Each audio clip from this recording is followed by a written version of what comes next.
Certaines huiles végétales comme le tournesol, le colza, le pépin de raisin ou encore le soja, l'arachide sont des huiles qui sont extrêmement riches en oméga 6. On sait qu'un excès d'oméga 6 par rapport aux oméga 3 favorise l'inflammation, perturbe le métabolisme et peut même contribuer à des maladies chroniques. Ça, tout le monde est d'accord là-dessus. Non, moi je suis pas d'accord. Pour rappel, les oméga 3, 6, 9, c'est des types de graisses dites insaturées. C'est vrai que leur double liaison les rend plus fragiles, notamment les oméga 3. Les oméga 9 résistent assez bien à la cuisson, j'en ai déjà parlé mais la référence c'est l'huile d'olive. C'est vrai qu'elle perd un peu en qualité à la cuisson et je la déconseille pour frire puisqu'elle résiste pas autant. Mais bon, sur ce point, ça reste une huile qui reste associée à de meilleurs marqueurs de santé. Le tournesol, lui, il est plus riche en oméga 6, donc il résiste moins à la cuisson. On en a déjà parlé, mais il existe aussi le tournesol oléique, les mêmes acides gras que l'huile d'olive, donc oméga 9. Ainsi, le tournesol oléique est plus adapté à la cuisson que le tournesol classique. Alors oui, je déconseille de cuire toute huile qui ont des oméga 3 comme le colza ou encore la noix, parce qu'il y a un risque important de créer des acides gras trans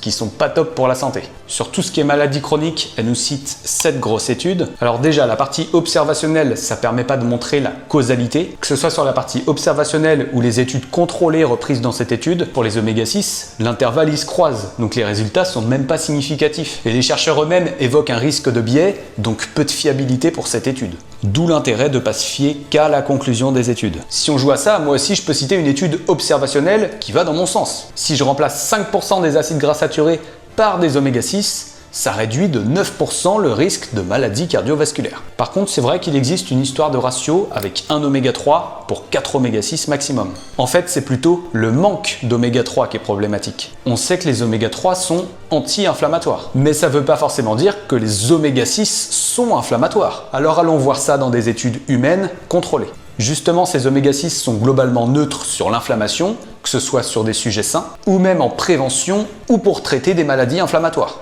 Maintenant, il y a très peu d'études humaines sur l'inflammation avec les huiles riches en oméga 3 type colza. Bon, on a celle-ci avec une baisse des marqueurs inflammatoires comme le TNF-alpha. Mais bon, si on parle plus général avec la santé cardiovasculaire, l'huile de colza elle se montre bénéfique pour le cholestérol, donc moins de risque de plaques d'athérome. Pour les huiles raffinées, je rappelle qu'il ne peut pas y avoir plus de 2 grammes d'acide gras trans pour 100 grammes de matière grasse. Ça a été voté par la Commission européenne. Puis les fabricants, ils vous la mettent la teneur en oméga 3, donc c'est que ça a été testé. Sinon, ce serait illégal. Donc augmenter les oméga 3 via des huiles, ça permet indirectement de réduire les apports en oméga 6, mais qui restent eux aussi essentiels. Donc s'il y a des oméga 3, bien sûr, je déconseille en cuisson. Et je conseille de conserver ces huiles au frigo pour protéger au maximum les oméga 3 de la chaleur et la lumière. N'ayons pas peur des mots, toutes ces huiles sont oxydées, inflammatoires et toxiques. Mais elles sont loin d'être toxiques.